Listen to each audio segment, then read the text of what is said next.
Therefore, if Amir al-Mu'mineen is with Haqq, he is the true Khalif, we can't have Muawiyah as a Khalif after him, because he stood up against Amir al-Mu'mineen in a battle of Siffin that all of us have narrated, both Sunni and Shia.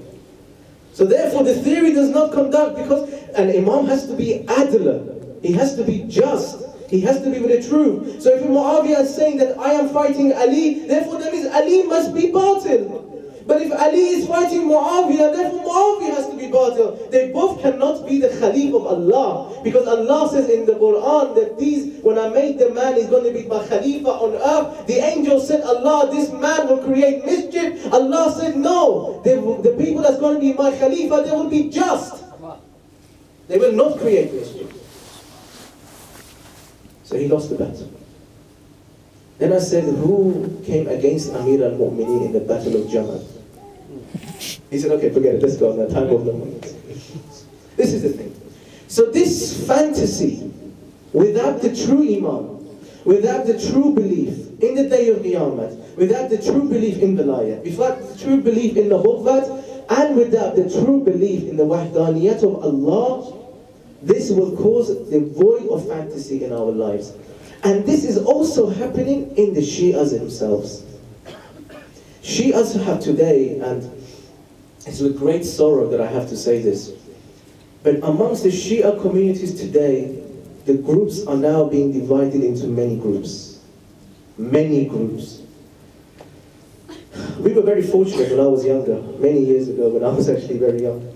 We were very fortunate because our main worry was whether you are Sunni or whether you are Shia. Our whole argument was within the Sunnis with the Shias. But this was how we grew up. This was our arguments.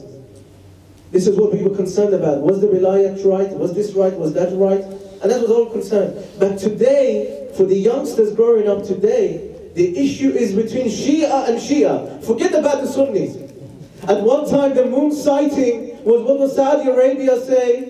What does the Shias say? But today, the moon sighting is an issue within the Shias. Within the Shias, there are now many groups. When the void is left, when, like I said, the knowledge is not there, when the Iman has one of the bases of knowledge, inshallah, tomorrow night I will describe that, but one of the bases of Iman is knowledge. When the knowledge is not there, the void is created. When the void is created, Shaitan will come in and fill it for us. And amongst the Shia communities today, is the same thing. One group are Akhbari, one group are follow the Ijtihad, one group follow the Marajih, and not only amongst that, I mean, I wish it was just Akhbari and people who follow the Ijtihad. But even that is not enough. Because even amongst the people who do Ijtihad, there is group. My marja is better than your marja. It's like saying my father is stronger than your father when we were at school, you know, when we fought in the playground. These are the issues. Why? Because the void is left. When the void is left, this is what happens. We separate. In Hadith al-Qisar, especially towards the end, when you recite it, the Holy Prophet says to Amir al-Mu'mineen that when you're reciting this dua, this majlis, when a group of my Shi'as are together, the angels will descend. They will do istighfar for these Shi'as. And they will pray for the Shi'as. But until what point? إِلَّا أَنْ يَتَفَرَّقُوا. Until they separate. This mercy is there. This does not mean when you come out of this majlis and go home, this mercy is lifted. This means that if as Shi'as you separate, then the mercy of Allah will be lifted up. And this is a truly wake-up call, especially for my younger brothers and sisters. Inshallah, if you come over the next few nights and if I'm alive and I am here, then we will discuss the knowledge behind the faith and the Iman. And inshallah, when you leave, when these discussions are finished, then you will have that yaqeen, that certainty in your heart that the path you are following is the right path, and will not allow for the enemies and for the shaitan. When I say shaitan, I don't want you youngsters in particular to think of a person in red with the horns, with the, you know, with the fork in his hand. That's not shaitan. Anybody or anything that stops you from following the ibadat of Allah, from doing the ibadat of Allah, from following the Holy Prophet, and from following the velayat of Amir al-Mu'mineen is shaitan. That is what shaitan means. Shaitan is just, Iblis is a figure, because he is the leader of all the shayateen.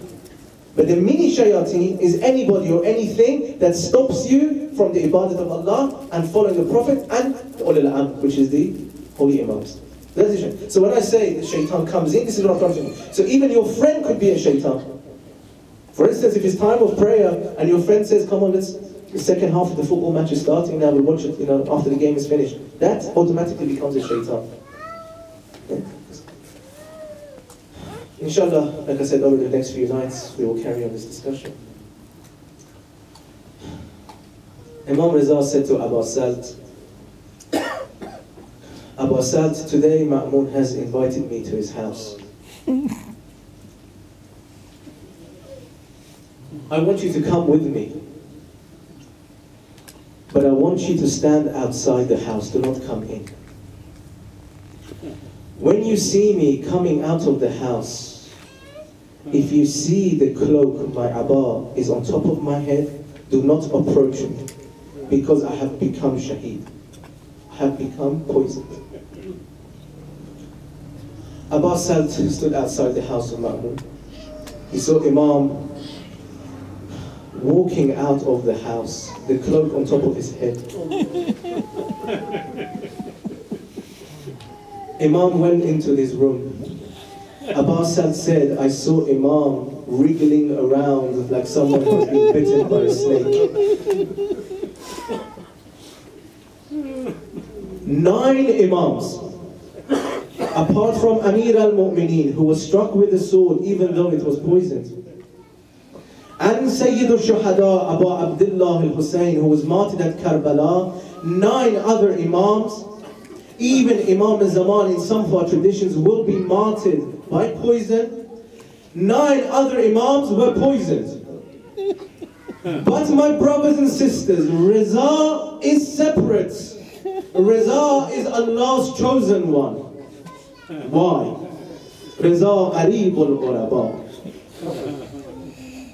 Reza, the loneliest of the lonely. Why? Imam Hassan, when he was poisoned, it took 3 days for Imam Hassan to pass away, to become shaheed. Imam Sajjad, when he was poisoned, it took 3 days. Imam Baqir, when he was poisoned, it took 1 month before Imam Baqir passed away. Imam Sadiq, Musa ibn Ja'far, Imam Jawad, Imam Hadi, Imam Askari, all of them took 3 to 4 days for the poison to take its effect and kill them.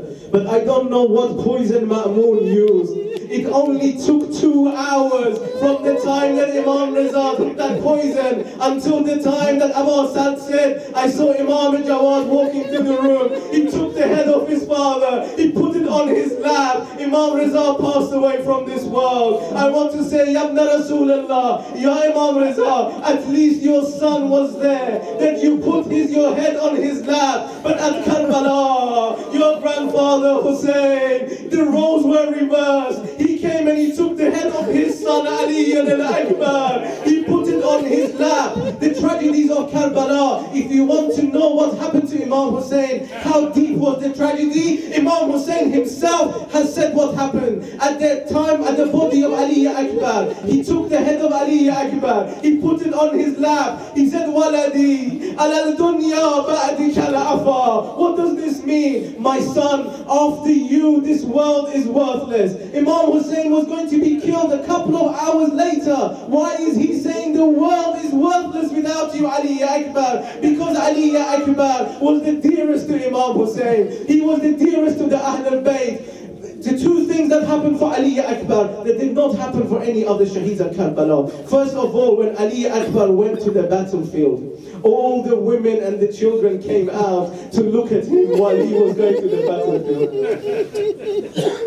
Secondly, at Ali Akbar's body, Imam Hussein, he used to go and bring all the Shuhada Karbala on his own back back to the tents. But when it came to Ali Akbar, when Imam Hussain got there, Hazrat Zainab was there at the body of Ali Akbar. Why was Imam Hussain so late going to the body of Ali Akbar? Because Imam Hussain, when he got near to the body, he got off the horse. He was crawling on his knees because he did not have the energy or the power to walk to the body of Ali Akbar. All the other bodies Imam Hussain brought back on his own. But he couldn't bring back the body of Ali Akbar on his own. Why? Allahu Akbar. Because this body was cut in so many pieces. He tried to bring one piece back, he would leave another piece behind. This is why he shouted out, Ya Fityana Bani Hashim, come and take the body of your brother Akbar back to the tent. They brought the cloak of Imam Hussain. They put all the body pieces in the cloak. And the youth of the Bani Hashim came and they took the body back to the tents. Allah la'natullah. على القوم الظالمين فسيعلم الذين ظلموا أي منقلب ينقلبون يا رب الحسين بحق الحسين اشف صدر الحسين بظهور الحجة يا رب الرضا بحق الرضا اشف صدر الرضا بظهور الحجة يا رب المؤمنين بحق أمير المؤمنين اشف صدور المؤمنين بظهور الحجة. السلام عليكم.